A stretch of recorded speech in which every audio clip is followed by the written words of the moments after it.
जय श्री कृष्ण दोस्तों आज की वीडियो में उन बातों की बात करेंगे जिसके बारे में बहुत से हिंदू लोग भी नहीं समझ पाते अपने अधूरे ज्ञान के कारण। अगर मैं आपसे पूछूं हिंदू क्या है तो आप कहोगे वी रेड, ये क्या प्रश्न है, ये तो सब जानते हैं। हिंदू एक रिलीजन है और रिलीजन का मतलब हुआ धर्म। तो हिंदू एक धर्म हुआ ना, परंतु टेक्निकली आपका जवाब पूरी तरह से गलत है। ऐसा क्यों कह रहा हूँ, इसको जानने से पहले इस वीडियो की जरूरत क्यों पड़ी ये जान लेते हैं। परंतु उसको बताने से पहले क्लियर कर दूं, ये कोई पॉलिटिकल वीडियो नहीं है। हाँ, इसको बनाने का मकसद है कि आपके ज्ञान में थोड़ी वृद्धि हो और आप अपने धर्म के बारे में ज्ञान पा सकें। किसी ने मुझसे राहुल गांधी के इस बयान का शास्त्रों के अनुसार मतलब बताने को कहा कि महात्मा गांधी हिंदू हैं और गॉड से हिंदुत्ववादी। शास्त्रों के अनुसार हिंदू क्या है, हिंदुत्व क्या है, मैं इसको समझाने जा रहा हूँ। हिंदुत्व और हिंदू पे वैसे भी बड़ी सारी कंफ्यूजन चल रही है। आप ये दो क्लिप्स ध्यान से देखिए। पाकिस्तान के साथ कितने धैर्य और संयम के साथ बातचीत की, ट्रैक टू डिप्लोमेसी किया, लेकिन आतंकी हमले नहीं रुके। ये है हिंदुइज्म। लेकिन एक बार सर्जिकल स्ट्राइक हुई, एक बार एयर स्ट्राइक हुई और औकात में आ गए। ये है हिंदुत्व। तो हिंदू धर्म लक्ष्मी के बारे में बात करता है, वृद्धि के बारे में बात करता है।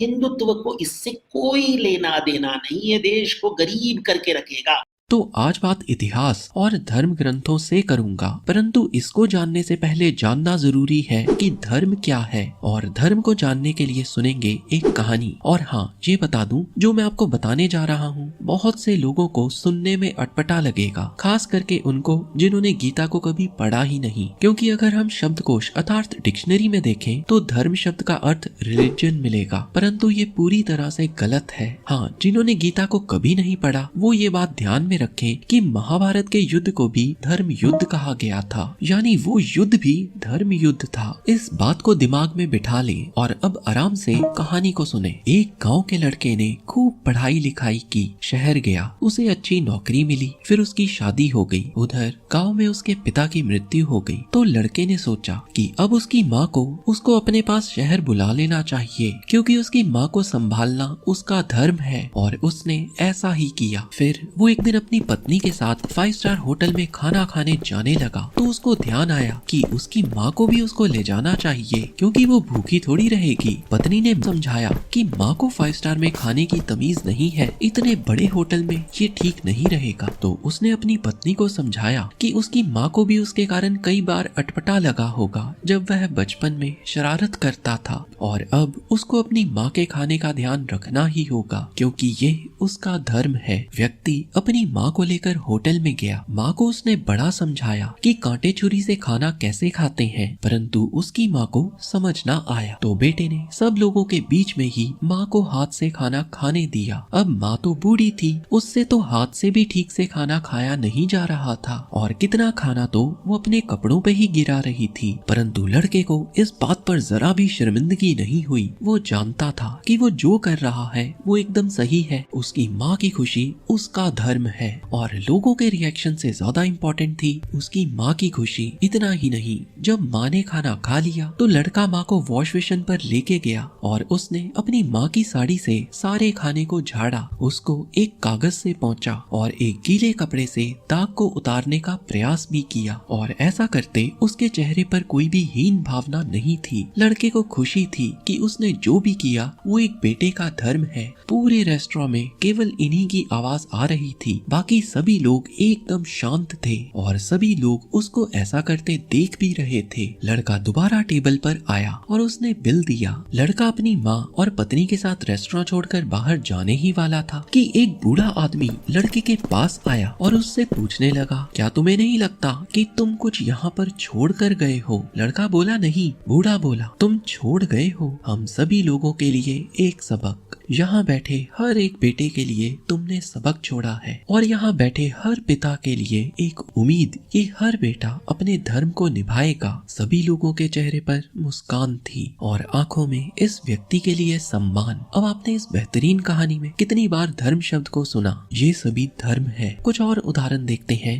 धर्म के। अगर एक व्यापारी व्यापार करके धन कमा रहा है तो वो अपना व्यापारी धर्म निभा रहा है, और इन पैसों से वो अपने बच्चों को पढ़ाकर अपने पिता धर्म को निभा रहा है और अपनी पत्नी को खर्चा देकर अपना पति धर्म निभा रहा है। ध्यान दो, एक व्यक्ति एक ही समय में कई धर्म निभाता है, परंतु उसके रिलीजन दो नहीं हो सकते। आप हिंदू और क्रिश्चियन एक ही समय में दोनों नहीं हो सकते। अगर आपको हिंदू होना है तो आप क्रिश्चियन नहीं, अगर क्रिश्चियन होना है तो हिंदू नहीं। परंतु एक व्यक्ति कई धर्म इकट्ठे निभाता है। श्री कृष्ण ने भी गीता में यही कहा है, अर्जुन तू अपना क्षत्रिय धर्म निभा। रिलीजन एक छोटी चीज है, धर्म बहुत बड़ी बात है। और रिलीजन शब्द सनातन धर्म को नहीं दर्शाता। अब धर्म का एक खतरनाक उदाहरण देखो। एक शेर है, वो हिरन का शिकार करके अपने बच्चों का पेट पाल रहा है। वो चाहे शिकार कर रहा है, किसी जानवर को मार रहा है, परंतु अपना तो वो पिता धर्म ही निभा रहा है। तो शेर का शिकार करना भी शेर का धर्म है। हाँ, कोई इंसान ऐसा करे तो उसका धर्म नहीं है, क्योंकि उसके पास शाकाहारी होने का विकल्प मौजूद है। हम इसको शेर का रिलीजन नहीं कह सकते। तो धर्म का इंग्लिश अनुवाद हुआ राइटर्स ड्यूटी। हमारी कुछ ड्यूटीज हैं, भगवान के प्रति, समाज के प्रति, प्रकृति के प्रति, और यही सब धर्म है। बहुत से लोग धर्म को सेट ऑफ बिलीफ्स कहते हैं, ये भी सही नहीं है, ये हुआ सेट ऑफ ड्यूटीज। तो अब आप बताओ, रिलीजन और धर्म में इतना बड़ा अंतर है जिसके बारे में कोई बात नहीं करता। जो अंग्रेजी का रिलीजन शब्द है वो धर्म नहीं हो सकता। तो हिंदू क्या है ये भी जानते हैं। असल में जिसको हम हिंदू धर्म कहते हैं उसका पहले कोई इतना प्रचलित नाम नहीं था। ध्यान दो, मैंने कहा इतना प्रचलित नाम उस समय नहीं था। वैसे एक नाम था जो मैं आपको आगे चलकर बताऊंगा, पर वो इतना प्रचलित क्यों नहीं था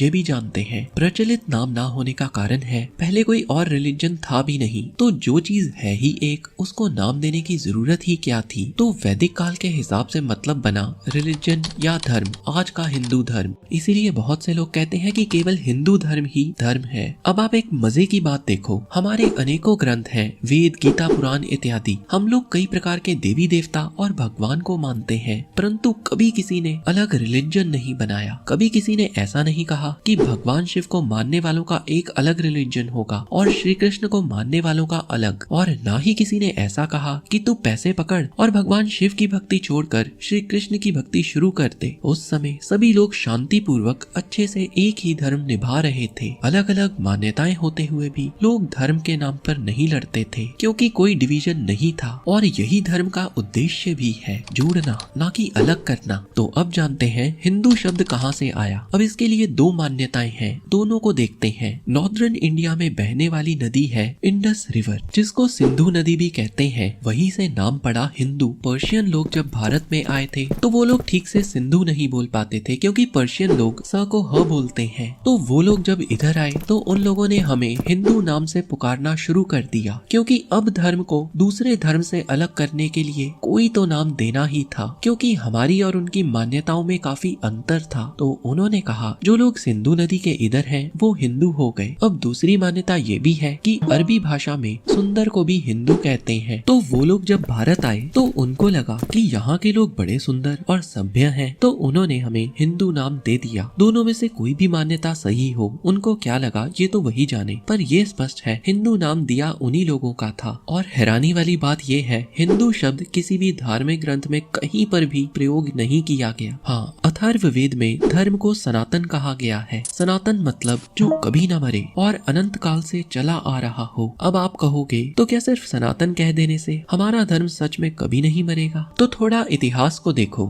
आप जान के हैरान हो जाओगे। हम जितनी भी प्राचीन सभ्यताओं के बारे में किताबों में पढ़ते हैं वो सब समाप्त हो चुकी हैं। वो केवल पुस्तकों में ही जीवित है, जबकि सनातन धर्म अभी तक चला आ रहा है। दोस्तों, हैरानी वाली बात है, आप आज अमेरिका या किसी और देश चले जाओ तो वहाँ के लोग हिंदू धर्म को तो जानते हैं, सनातन धर्म को इतना नहीं जानते। भारतीय संविधान भी हिंदू शब्द को पहचानता है। जैसे जब हम लोग अपनी शादी को रजिस्टर करवाते हैं तो हिंदू मैरिज एक्ट के तहत रजिस्टर करवाते हैं। कोई सरकारी फॉर्म जहाँ पर आपको अपना धर्म लिखना हो, आप अपना धर्म सनातन धर्म ना लिखकर हिंदू धर्म ही लिखेंगे। कई लोग तो इसे भाषा जिहाद तक कह देते हैं, और वो लोग अपने को हिंदू ना कहलाकर सनातनी या आर्य कहलाना पसंद करते हैं और हिंदू धर्म को सनातन धर्म। इससे भी हैरान कर देने वाली एक बात है, हिंदू तो एक भौगोलिक यानी ज्योग्राफिकल नेम हुआ, तो इस हिसाब से तो यहाँ पर रहने वाले सभी लोग हिंदू ही हुए। तो अब बात है हिंदुत्व की। हिंदी भाषा में त्व शब्द लगाकर नेचर अर्थात प्रकृति का पता चलता है। ईश्वर की प्रकृति ईश्वर तत्व, व्यक्ति की प्रकृति व्यक्तित्व,